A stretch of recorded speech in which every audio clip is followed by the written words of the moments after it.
बिस्मिल्लाहिर्रहमानिर्रहीम। क्लास 7 आज unit number 1 operation और सेट्स हम पढ़ रहे हैं। तो सबसे पहले definition of set. Define set. A set is a collection of well defined and distinct object. ठीक है, जो सेट होता है वो मजमूआ होता है किन चीज़ों का, दो चीज़ों, उसकी जो दो प्रॉपर्टीज़ हैं उनको हमने माइंड में रखना होता है। एक होता है वेल डिफाइंड और डिस्टिंक्ट ऑब्जेक्ट का जो मजमूआ होता है उसको हम सेट कहते हैं। ठीक है, अब बात आगे कि वेल डिफाइंड क्या होता है। A well defined object is one that has specific property. ठीक है, तो वेल डिफाइंड से मुराद ये किसी ऑब्जेक्ट की एक मखसूस प्रॉपर्टी होती है, उसकी मखसूस खूबी होती है। तो हमने सेट के अंदर उन तमाम चीज़ें लेनी है कि जिनकी एक अपनी स्पेसिफिक प्रॉपर्टी होनी चाहिए। ठीक है, उसमें ऐसी प्रॉपर्टी नहीं होनी चाहिए कि जो डिफरेंट कॉमन होनी चाहिए, डिफरेंट लोगों को पाई जाए। फॉर एग्जाम्पल कि हम बात करते हैं क्लासरूम में फर्नीचर का सेट, तो क्लासरूम में फर्नीचर में क्या आ जाएगा जी, चेयर्स आ जाएंगे, टेबल वगैरह आ जाएंगे, ये तमाम चीज़ें। अगर हम इस तरह कहते हैं कि क्लास में शरारती बच्चों का सेट, अब शरारती बच्चों में एक टीचर की रिस्पेक्ट तो एक बच्चा शरारती हो सकता है, लेकिन मे बी ये जो शरारती बच्चा हो वो दूसरे टीचर की रिस्पेक्ट ना हो, दूसरे टीचर के लिहाज से कोई और बच्चा शरारती हो सकता है। तो इसलिए जो सेट होना चाहिए सबसे पहले उसकी वेल डिफाइंड होनी चाहिए, यानी कि उसकी एक मखसूस स्पेसिफिक प्रॉपर्टी होनी चाहिए। सेकेंड है distinct. A distinct object is one that is different from other object in set. तो डिस्टिंक्ट ऑब्जेक्ट्स वो होते हैं कि जो सेट के अंदर बाकी तमाम ऑब्जेक्ट से डिफरेंट होते हैं, मुख्तलिफ होते हैं। ठीक है, फॉर एग्जाम्पल मैं अगर बात करता हूँ the set of letter in word banana. अब बनाना के अंदर क्या होता है, BANAN। ठीक है, तो इसमें जो रिपीटेड हो रहे हैं वो AN दो ट्वाइस पर रिपीट हो रहा है। तो जब हम सेट लिखेंगे तो सेट के अंदर जस्ट हम लिखेंगे BAN लिखेंगे, जो बार बार रिपीटेड हो रहे हैं ऑब्जेक्ट्स उनको हम नहीं लिखेंगे। तो ये सेट की प्रॉपर्टीज़ हैं कि एक तो वेल डिफाइन होनी चाहिए और सेकंड क्या होना चाहिए, डिस्टिंक्ट होना चाहिए। अब सेट को यूज लिखते कैसे हैं, capital letters such that ABC और use to denote set and all element of the set are enclose within curly brackets. ठीक है, तो एंड सेपरेटेड बाय कमास। तो जितने भी सेट होते हैं सबसे पहले हम उसको डिक्लेयर करते हैं कैपिटल लेटर के साथ, फिर इक्वल साइन यूज़ करते हैं और फिर इक्वल साइन के बाद हम कर्ली ब्रैकेट यूज़ करते हैं और कर्ली ब्रैकेट के अंदर जितने भी ऑब्जेक्ट्स होते हैं, जो एलिमेंट ऑफ सेट्स होते हैं, उनको हम कॉमास के साथ सेपरेट करते हैं।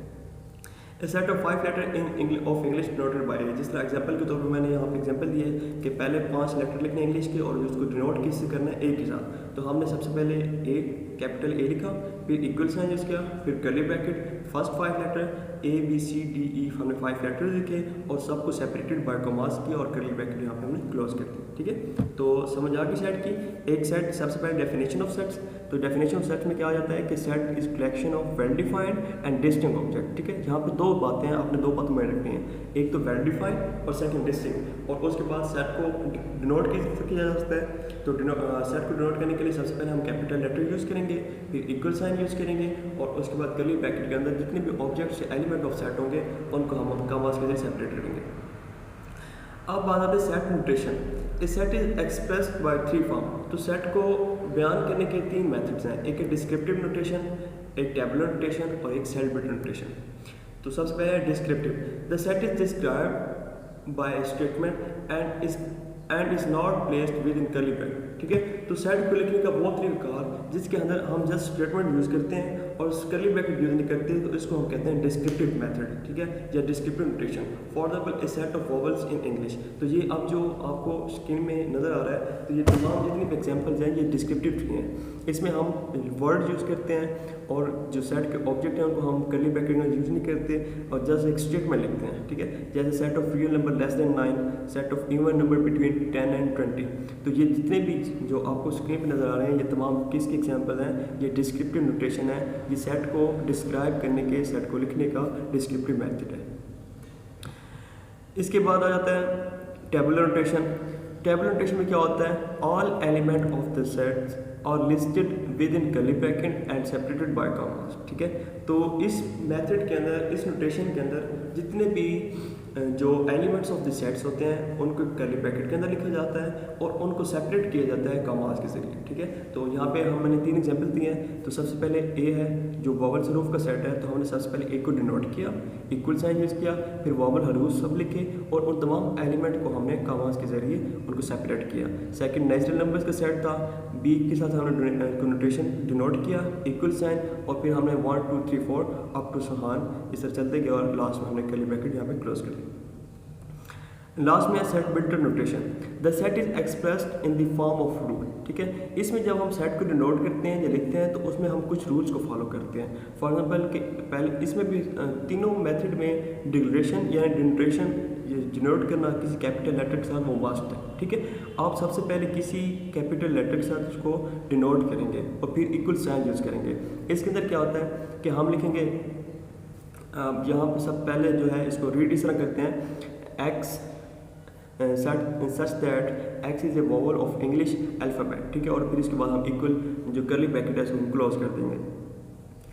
जो सेकंड एग्जांपल है पी, इसमें क्या करेंगे, x such that x less than 9, ठीक है। तो इसमें जो हम सेट्स को लिखते हैं एक ये है मुख्तसर मेथड है, लेकिन हम उस कुछ रूल्स को फॉलो करते हुए हम सेट को यहाँ पे एक्सप्रेस करते हैं और इस मेथड को हम कहते हैं सेट बिल्डर नोटेशन। आज हम एक्सरसाइज 1 कर रहे हैं। सबसे पहले हमने नंबर ऑफ एलिमेंट्स बताने हैं, फिलिंग द ब्लैंक्स। तो if A is equal to A, जो सेट गिवन है वो है 3 वर्ड्स हैं ए, टी और ई, ठीक है। इसमें नंबर ऑफ एलिमेंट्स कितने होंगे, अब इनको कितने हैं वो 3 हैं। सेकंड है B letter in the word of banana, ठीक है। अब यहाँ पे देखो वैसे जो वर्ड बनाना के लेटर्स हैं वो हैं 1 2 3 4 5, ठीक है। लेकिन हमने पहले जो सेट की डेफिनेशन में पढ़ा था कि जो सेट होना चाहिए वो डिस्टिंक्ट होना चाहिए, इसलिए जो एन ए रिपीटेड हो रहा है इसको हम बार बार नहीं लिखेंगे, जस्ट हम 3 1 जो बी ए एन इसी को हम यूज़ करेंगे और बाद में जो ए एन आ रहा है जो रिपीटेड हो रहा है इसको हम नहीं लिखेंगे। तो इसलिए जो इस सेट के जो नंबर ऑफ एलिमेंट्स होंगे वो 3 होंगे। अब एग्जाम्पल क्वेश्चन नंबर 3 है, if C x such that x is counting number less than 10, ठीक है। तो यहाँ पे वो कहता है कि एक वेरिएबल x है और x क्या है, काउंटिंग नंबर है और वो किससे लेस देन 10 है, मतलब 10 से छोटा है, तो उसमें नंबर ऑफ एलिमेंट ऑटोमेटिकली कितने होंगे, 9 होंगे। Second 4 if E x such that x is an odd number divisible 2, ठीक है। तो इसमें वो कहता है कि कोई ऐसे ऑड नंबर बताने हैं जो 2 पे डिवाइड हो रहे हो, तो ऐसा कोई भी ऑड नंबर नहीं है जो हम जिसको हम 2 पे डिवाइड कर सकें, तो इसलिए जो नंबर ऑफ इसके जो एलिमेंट्स होंगे इस सेट के वो क्या होंगे, 0 होंगे। अब बताना है question number 2, statement whether the following are true और फॉल्स, ठीक है। इसमें हमने ये बताना है कि इनमें से कौन सा स्टेटमेंट बाकी ट्रू है और कौन सा स्टेटमेंट फॉल्स है। अच्छा, अब पहला है कि सेट हमें गिवन है उसमें सिर्फ 1 ऑब्जेक्ट है 0, वो कहता है इज ए नल सेट, तो ये हमारे पास फॉल्स स्टेटमेंट है, ठीक है। क्योंकि नल सेट वो ऐसा सेट होता है जिसके अंदर कोई नंबर ऑफ एलिमेंट्स 0 होने चाहिए, ठीक है। नंबर ऑफ एलिमेंट 0 होना चाहिए, लेकिन यहाँ पे 0 बजाता खुद 1 एलिमेंट को डिनोट कर रहा है, तो इसलिए ये क्या होगा, फॉल्स होगा। अगर जस्ट यहाँ पे सिर्फ कर्ली ब्रैकेट यूज़ करते और उसके अंदर कोई नंबर ऑफ एलिमेंट नहीं होता तब जाके ये स्टेटमेंट ट्रू होती, लेकिन अब क्योंकि यहाँ पे एक 0 बजाता खुद एक एलिमेंट सेट के एलिमेंट को डिनोट कर रहा है, तो इसलिए इस स्टेटमेंट को क्या कहेंगे, फॉल्स है। सेकंड है equivalent set contain in the same number of element, ठीक है। ये ट्रू है क्योंकि इक्वल सेट की डेफिनेशन भी यही है कि उनके इक्वल सेट वो होते हैं इक्विवेलेंट्स, एक होता है इक्वल सेट और एक होता है इक्विवेलेंट सेट। इक्वल जो सेट होगा उसमें नंबर ऑफ एलिमेंट्स भी सेम होंगे और जो उसके अंदर नंबर ऑफ एलिमेंट्स मतलब वो भी सेम होंगे और जो एलिमेंट्स सेट्स के अंदर होंगे वो भी इक्वल ही होंगे। लेकिन इक्विवेलेंट के अंदर क्या होता है कि इक्विवेलेंट के अंदर के नंबर ऑफ जो एलिमेंट्स होंगे वो सेम होते हैं। फॉर एग्जाम्पल कि ए हमारे पास कोई सेट है गिवन है ए इज इक्वल टू 1 2 3, ठीक है, जिसकी नंबर ऑफ एलिमेंट कितने हैं, 3 हैं। और एक हमारे पास सेट बी है जिसकी वो है ए बी सी, उसकी भी नंबर ऑफ एलिमेंट्स कितने हैं, 3 हैं। तो ये दोनों जो सेट्स होंगे ये आपस में इक्विवेलेंट सेट होंगे। The difference between two set is equal to their intersection, ठीक है। ये फॉल्स स्टेटमेंट है क्योंकि जो डिफरेंस होता है वो इंटरसेक्शन के अंदर आ जाते हैं कि जो दोनों सेट्स के अंदर कॉमन होते हैं, लेकिन डिफरेंस में हम वो लिखते हैं जो पहले सेट के अंदर मौजूद हो और दूसरे सेट के अंदर मौजूद ना हो, तो इसलिए जो डिफरेंट सेट होता है वो इंटरसेक्शन के इक्वल कभी नहीं होता। अब हमारे क्वेश्चन है if A equal to 2 4 6 8 B equal to 1 3 5 7, हमने ए यूनियन बी फाइंड करना है। सबसे पहले आप ए सेट को लिखोगे, फिर आप बी सेट को लिखोगे, फिर पहले आप इसे लिखोगे A union B equal to question mark आप का साइन यूज़ करोगे, फिर ए यूनिट बी लिखिए पहले, क्योंकि ए सेट गिवन है तो ए के तमाम सेट के तमाम एलिमेंट्स लिखने हैं और ए सेट लिखना है, फिर उसके बाद यूनियन का साइन यूज़ करना है, फिर उसके बाद बी सेट लिखना है। ठीक है, तो यूनियन में क्या होता है कि यूनियन के अंदर हम तमाम एलिमेंट्स को लिख देते हैं और जो रिपीटेड होते हैं उनको एक बार लिखते हैं। अब यहाँ पर क्या है, हमारे पास 2 4 6 है और 1 3 5 7 है, तो हम 1 से लेके 8 तक तमाम एलिमेंट्स होंगे वो इसके अंदर लिख लेंगे। अब वो कहते हैं क्वेश्चन है if r is equal to 1 2 3 4 5 6 and t is equal to 1 3 5 7। ठीक है, अब हमने इंटरसेक्शन फाइंड करना है। तो यूनियन में क्या होता था कि जितने भी एलिमेंट्स हों, जो चाहे जो सेट्स गिवन है उनके तमाम एलिमेंट्स हम एक सेट के अंदर लिखते थे, तो वो क्या हो जाता है यूनियन। इंटरसेक्शन के अंदर हमने क्या करना है, इंटरसेक्शन के अंदर जस्ट हमने जो कॉमन एलिमेंट्स होंगे वही जो लास्ट में जो आंसर होगा हमारा वो उस कॉमन एलिमेंट्स पर मुश्तमिल होगा। ठीक है, तो और हमारे पास गिवन है 1 से लेकर 6 तक और टी हमारे पास जो ऑड नंबर है 1 से लेकर 7 तक, तो हम और इंटरसेक्शन टी लिखेंगे। पहले आर सेट लिखा, फिर हमने इंटरसेक्शन साइन यूज़ किया, उसके बाद हमने टी सेट को लिख दिया। अब इसके अंदर कौन सी कॉमन है, एक 1 कॉमन है इनके दरमियान, एक 3 कॉमन है और एक 5 कॉमन है, तो जो आंसर होगा वो होगा 1 3 5। ठीक हो गया। क्वेश्चन नेक्स्ट क्वेश्चन है if u is equal to 0 से लेकर 8 तक तमाम एलिमेंट्स, ए हमारे पास गिवन है 0 से लेकर 3 तक और बी हमारे पास गिवन है 2 से लेकर 6 तक। हमने फाइंड करना है ए कंप्लीमेंट फाइंड करना है and B difference of A find करना है। ठीक है, तो एक जो u होता है, ये यहाँ u से हमारा यूनिवर्सल सेट है और यूनिवर्सल सेट एक ऐसा सेट होता है जिसके अंदर जितने भी सेट्स होते हैं वो उनके तमाम एलिमेंट्स यूनिवर्सल सेट के अंदर पा जाते हैं।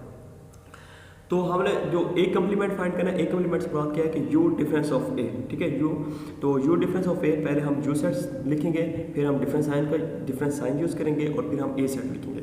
और इस यूनिवर्सल सेट के अंदर वो तमाम जो लास्ट में ए कंप्लीमेंट जो इसका आंसर होगा उसमें वो तमाम एलिमेंट्स आएंगे जो u के अंदर तो मौजूद होंगे लेकिन ए के अंदर नहीं पाए जाएंगे। जैसे कि हाँ, यहाँ पे 0 1 2 3 4 5 6 7 8। ठीक है, और यहाँ पे 2 3 4 5 6, तो यहाँ पे 2 3 4 5 6 ये कैंसिल हो जाएंगे और जो बाकी बचते हैं यूनिवर्सल सेट के अंदर 0 1 7 8, तो ये ए का कंप्लीमेंट आ जाएगा। ठीक है, सिमिलरली अब बी डिफरेंस ए हमने मालूम करना है, तो बी डिफरेंस ए में भी सेम ऐसे वही जिस तरह हमने कंप्लीमेंट फाइंड किया था, पहले बी के तमाम सेट्स लिखेंगे, बी वाले सेट्स लिखेंगे, फिर डिफरेंस साइन यूज़ करेंगे और फिर ए सेट यूज़ करेंगे, ए वाला सेट लिखेंगे। ठीक है, और अब बी के अंदर जो एलिमेंट्स हैं वो है 2 3 4 5 6 और ए के अंदर एलिमेंट्स हैं 0 1 2 3। अब 1 2 और 3 तो कैंसिल हो जाएंगे। ठीक है, अब बी के अंदर क्या बच जाता है 4 5 6।